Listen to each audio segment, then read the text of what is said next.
Hey, you want to go on a cruise? A cruise?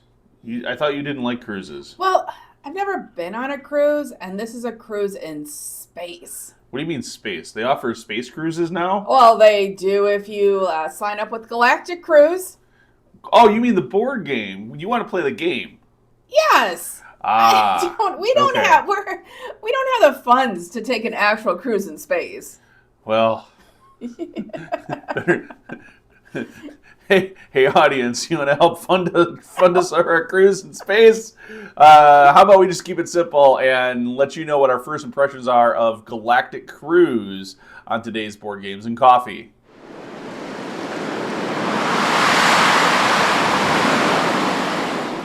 Welcome to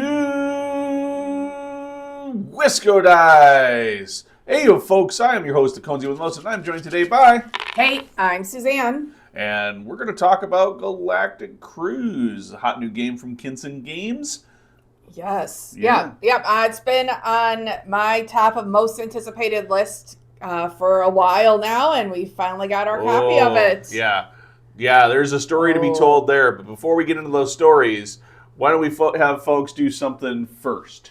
Oh, you should definitely Smash that like button and subscribe if you haven't already. Do it now. And while they are liking it, they're right in that comment section, and they should. Write a comment. Let us know what you're drinking today. We are drinking Keats & Co. Dark Roast Coffee that was given to us. It's the Octavia Roast, given to us by your friend. Keats & Company Coffee is produced by The Good Store. So you go to goodstore.com, and their whole thing is that all their proceeds go to charity, and then there's always a story behind why this is Keats & Company coffee. So the coffees and teas are all Keats & Company. Okay. And the coffees fund tuberculosis research. They have a wide range of things. Everything has a story with it and goes to support some charity. Yep. So link to it will be in the description below in case you're interested in supporting or buying some coffee or something else that you can drink with us later in Board Games and Coffee and support some charity while you're at it. And I will say, this is my first cup of this, and it's good. Yeah, it's pretty good. Or maybe my second cup, but it's good. I very much enjoy it. On to the game. You're here for board games, not for coffee talk. Maybe both. Okay, so yeah, I mean, it's Board Games and Coffee, right? Let's go ahead and talk a little bit about Galactic Cruise. Now, this was, as you said, your most anticipated game of 2025. You were extra excited about it. You've been talking about this thing for like 2 years. But yes, before we talk about the game, let's talk about the drama of getting your copy. The drama of getting my copy? Back when I saw a glimpse of this game at first exposure at Gen Con, where there was play testing, and I couldn't get a ticket to sit at the table to test it. Mm-hmm. And then I started following it that day, everything I could find about it. Yes. It's one of the few Discords that I am in for a game that I regularly will, comment on or read through and everything. So I see. So what are the drama? I guess now I have it. Oh, so there's I don't know. There's been a lot of drama, and I was one of the last people to get my game in the US. That's particularly what I was talking about. I blocked it out of my head. Yes. So this game started showing up for the last, I don't know, probably month and a half. I swear. Even more. Showing up, backers were starting to receive their copies. Since the beginning of the year and in the US. I swear it was on a daily basis. You were going, I don't have my shipping notification yet. Where's my shipping notification? I'm getting really worried. Where's my shipping notification? And it didn't come, and it didn't come, and it didn't come. No. And then I start getting the notices. Hey, we're down to our last wave of shipping, and all nipples are out. You were in one of the last 100 or so. And then then they said there's some glitch or some issue or whatever, and they're manually going through. And then the day before I was going to give in and message and say, where's my stuff? I got my shipping notice. Yep. So we were on the very tail end of receiving our copy, but we received it. Everything showed up in great condition. All the extras that we ordered. I picked at the highest level because I was that into this game. There was maybe a little pushing her in that direction, but it didn't take much. It was a gentle push. It was a gentle push because it's a space game that I have been watching. It's got just so much that I enjoyed it. I will say some people there have been complaints about like warping of the boards having taken out. We've had ours sitting out. Like the two boards have been sitting out, they're starting to flatten. They did. So yes. So like the player boards are dual layered boards that were glued together, and this is a classic thing with dual layer boards. This isn't just a Galactic Cruise problem. This is just a dual layer boards problem. Depending on the glue that was used to glue the two boards together, wherever they were glued together at the factory, the humidity and whatnot there, and then when you take them out of the box, like they were perfectly flat when we took them out of the box because they were all pressed, real tight together in the box. They look great. Like, yeah, no problem. After about, I don't know, 12 hours or so. Oh, not even. It not was even that long. Like right when I like. They went whoop, and it was like an instant C. Yep. But as they've sat out longer now on the game table, like it literally has been on our game table now for about a week, and they have begun to flatten back out. There are a lot of tips out there, but if you've got this game and, you know, like let the glue and the boards kind of acclimate to your environment and they should flatten out. It might be helpful just to leave them on a flat surface for a while. I don't know. I don't know what the best thing is to do with these dual layer boards when they warp, but it seems like ours are starting to flatten back out. Maybe that's because it's spring and the humidity is starting to come up. I don't know. Going back to the game itself, this is published by Kinson Games. Yes. And it can play 1 to 4 players, which is nice. I am excited to try the solo, but we've had it out set up for 2-player, and I don't want to rearrange it for solo until maybe sometime when someone's busy and have nothing else to do but play a solo game. Yeah, and we've played it. We've played it now. We played it twice. We played it with 2 players both times, so we don't have a chance to play it with more players or against solo play. But that will come, and this is probably a game we'll do a full review on later. My first impressions of it was really good. There are a couple of mechanics to kind of help emulate other players in a 2-player game, but they're pretty minor. As far as like they're more beneficial than it's not you. It's not it's benefit it's intended to kind of help clutter the board a little bit more because that board clutter is very important. Yep, it doesn't keep you from going. How does the game when you're playing the game, what is the idea of the game besides scoring points? Points, by the way, is how you win this thing. Amazing. So the premise of the game is that the CEO of this Galactic Cruise company is going to retire in 3 years, and he needs to pick the next CEO, or he or she needs to pick the next CEO. So we are managers in this company vying for the position of the next CEO, and we have 3 years to accomplish company goals and have successful cruises in space and have marketing and build some new ships and just show that we are the ones that can manage this entire company. So that's what you're trying to do. And the 3 years is just, there's 3 kind of mini reset sort of scoring phases, but you score throughout the whole time. So that's just a small mechanic to differentiate the years. And it's mostly a worker placement game where in most turns you're going to be placing your worker on the board in some spot that could bump an opponent's worker, which is not a terrible thing. No, you want your worker to get bumped. Or, which is why they kind of have an emulation for 2-player play to emulate some bonus workers on there to give them more chances for getting bumped off. Yep. Because it's an important part of the mechanic. You're either placing your workers, or if you have no workers available to place, you're pulling all of your workers back. You are calling a meeting. Yep, they all have of them come back. So, except for those that are in space. Except for those that are, you can't get some of them back. Send and there is one worker placement spot which is not on the board itself, but it is actually sending your worker to go launch and fly a cruise.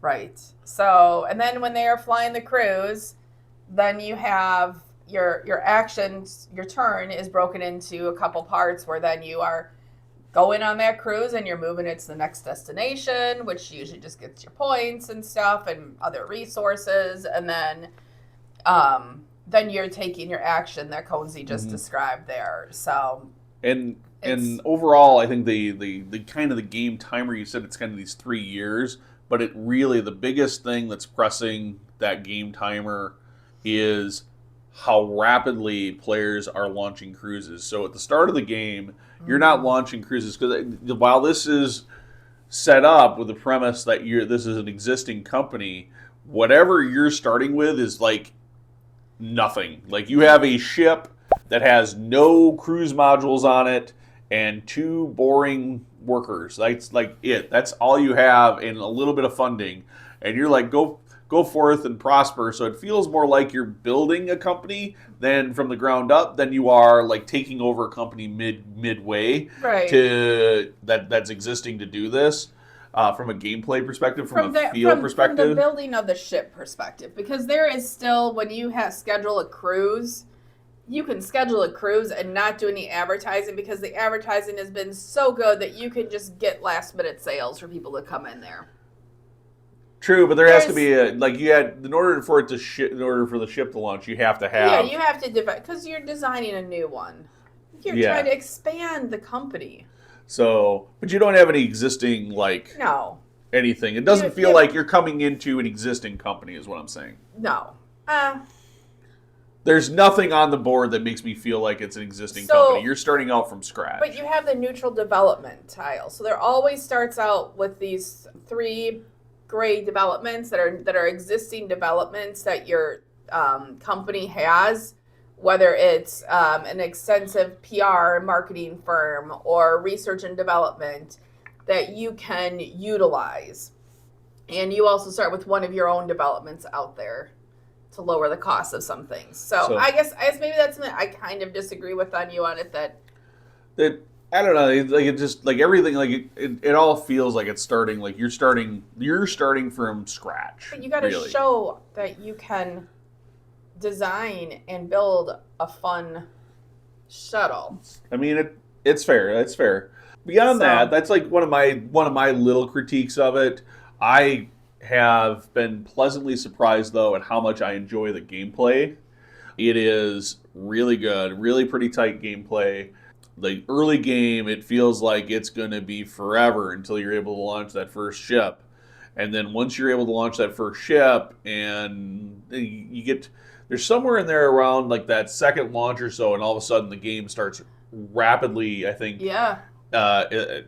getting much more, like years 2 and 3 seem to just, whoop, and they're gone. Yeah, because you're also... Getting through that first year is like the hardest part. You're setting everything up so that you can launch and meet company objectives in years 2 and 3, because the company objectives also speed up the game. And there's 3 of those that increase in difficulty if you are not the first one to obtain them. Right. And company objectives are things like how many ships have you sent to space, or like how many developments, how many modules you've added to ships, or other things like that. How many of those little gears you put on the board. Right. Yep. So there's, all that. But so the first game, I kind of focused more on developments and trying to get that out there. Developments are... The gears. The gears, okay. So you're putting that out there and stuff. And we had a company goal of that was what I was trying to do this last time. So I had focused on that. This last game that we did, one of the company goals was to launch different ships. Yes. And it was either 2 or 3 different ships. And that first game, I had a hard time launching 2 ships, so I decided to focus on that. And it was really cool in year 3 when I was able to have 2 ships built and launched in space at the end of the game. Yeah, and that's the challenge with that is like, if you have ships that are launched and are in space, those workers, like it's a worker placement game, so you can unlock 2 additional workers. Which I did the first game, which felt good. But it's really expensive to do early in the game. But when you send a ship to space, you're locking a worker there for 2, 3, 4 I had one that had 4 stops. So it was... So that's 4 or 5 turns. If they're just locked in space, where you can't take actions with that worker. That ship is they're still gaining getting, you things. It's you're getting gaining you points or resources, money. things like that. So it's great to have them over there. But then you're like, okay, now it's my worker placement turn. Well, I have a worker. I'm either placing it or, well, it's never getting bumped because now the board doesn't have enough workers on it. Yeah. So I'm having to call meetings with that worker a lot. I had a lot of calling meetings, like way more than I did the first game. Like, so, I'm not sure, like the next time we play, I'm not sure what the right balance is to figure out between getting out that third worker or getting a ship launched in space with a longer cruise, which I did like having that longer cruise because it kind of got me some consistent points and resources. You get like fill up your resources and then you basically spend them all. There's really no hoarding resources. You have to, you can't. I mean, the max resources you can have of any, there's 3 resources on these 3 resource tracks, and the max value is 5. So, and it starts, you only have the 1 and 2 spots unlocked. Yep. Mm-hmm. So you either have 0, 1, or 2. 3, you have to unlock 3, 4, and 5 to be able to get more resources. And some of the cruises, like it makes sense, like mechanically, like you're gonna collect all these resources, and then when you have enough resources, you're firing off a rocket that's going to then take your guests around whatever space cruise that they're going to go on. Mm-hmm. Well, you're loading that ship with all of these resources, fuel, food, air, for the cruise. That stuff's now occupied on that ship, and it's flying around the galaxy. Like, now, they didn't eat all the food when you just put it on there, but it's out of your. It's not like you're getting it back anymore from that ship that's flying around the galaxy to come back to your board. Right. Yep. Yes. So you got stuff locked up there. I think that's one of the reasons that I am also enjoying this game is that I am someone that if I have a game with resources in it, I get them and then I usually spend them. I'm not good at saving and hoarding my resources for that like really big purchase. I'm just like, hey, I've got them. It's one less thing to manage. So I like that about this game for sure. Yeah, no, I think the resource management's it's clever. It works well. I think the worker placement mechanisms are clever, especially with because you have these like gears, which are developments they're called, and there's like special there's 4 like special powers you can unlock with them, technologies that make the game easier, and they change up every game. Yep. But there's also when you place your worker, you're getting 2 different actions when you place that worker on the board. Yes.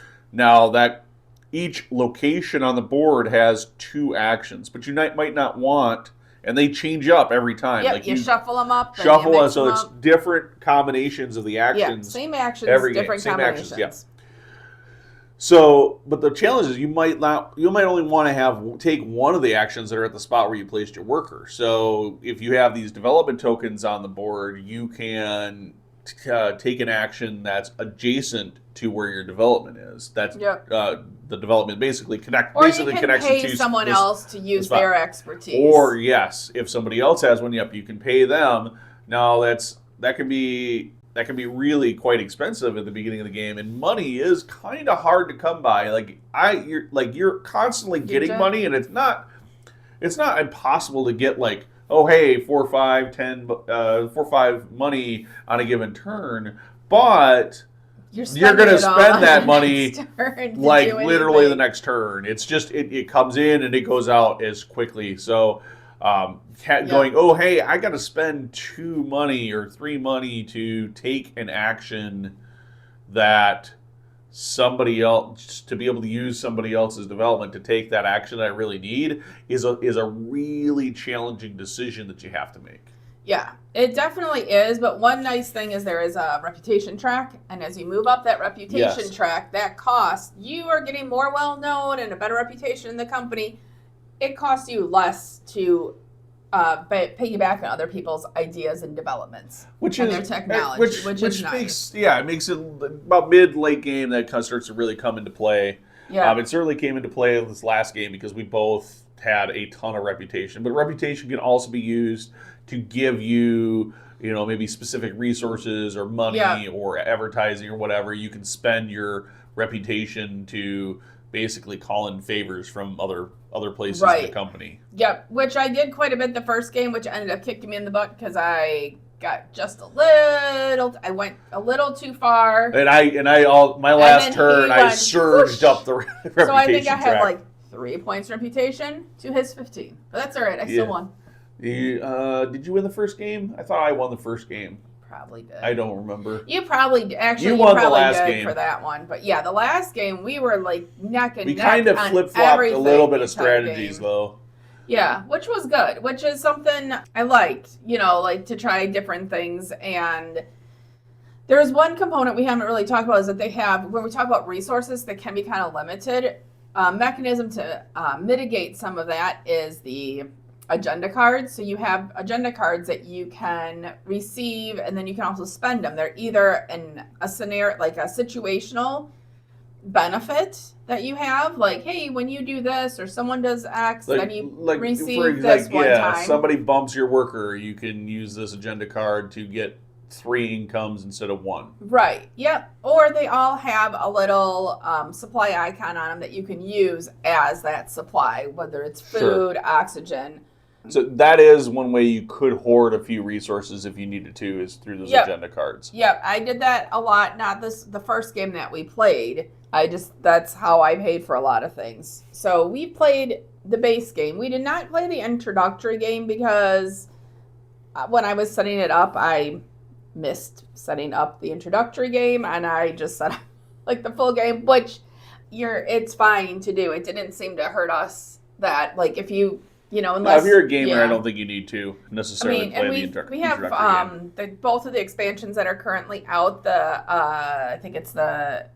You have everything. And accommodations expansions. Yeah. Plus you have all the upgraded bling and whatever. Right. And so, but our next game, we're going to throw in everything from the accommodations expansion, which I'm pretty excited for. It's going to change out some of the blueprints for the cabins and make that a little bit more difficult, I think, or challenging getting the ship design that you want. But it should be fun. Yeah, we're going to see how it goes, and then we'll try the other expansion another time. And they've got the Kickstarter out for their next wave of expansions. Yeah. So if you didn't get this game originally too, I'm sure you can get it through the current Kickstarter as well on the reprint. All right, my cup has run dry. I've been talking a lot because you're really excited about this game. So we could keep talking while I keep drinking my coffee if you like. No, I think we're probably wrapping this up. He wants to go I think that's game. a good preview of Galactic Cruise. If you're interested in it, we'll also have a link to the current Kickstarter down in the comments or in the description below, so you can check that out. Always, if you're interested in any crowdfunding projects, you can follow us on our blog at whiskodice.com for Kickstart Monday, a weekly blog series that we put together every week to do the research on crowdfunding so that you don't have to. We feature 2 or more crowdfunding projects from typically well-known companies that are likely going to just ones that are provide. Yeah, they've caught it right. These are projects that we would probably back, and I've backed probably 50 to 100 crowdfunding projects over the years. I've only have one crowdfunding project that I'm questioning if it'll ever deliver. So I've got a great track record. So we do try to put that emphasis in when we say, hey, this is a game that you can back. We feel like that's probably going to deliver. Of course, there's always risks with crowdfunding. And we're just YouTubers. So hey, what do we know? Anyways, until next time, thanks so much for watching. Don't forget to smash that like button. Don't forget to subscribe and let us know what you're drinking in the comments below. And if you've played this game, we'd love to hear what your thoughts are on it. Or if you're interested in getting a copy of yourself, but you want to know more, let us know as well. Thanks so much for watching. And don't forget to smash that like button and also subscribe to our channel. By the way, here's some other videos that we've done that we think you might be interested in. Till next time, keep rolling those dice.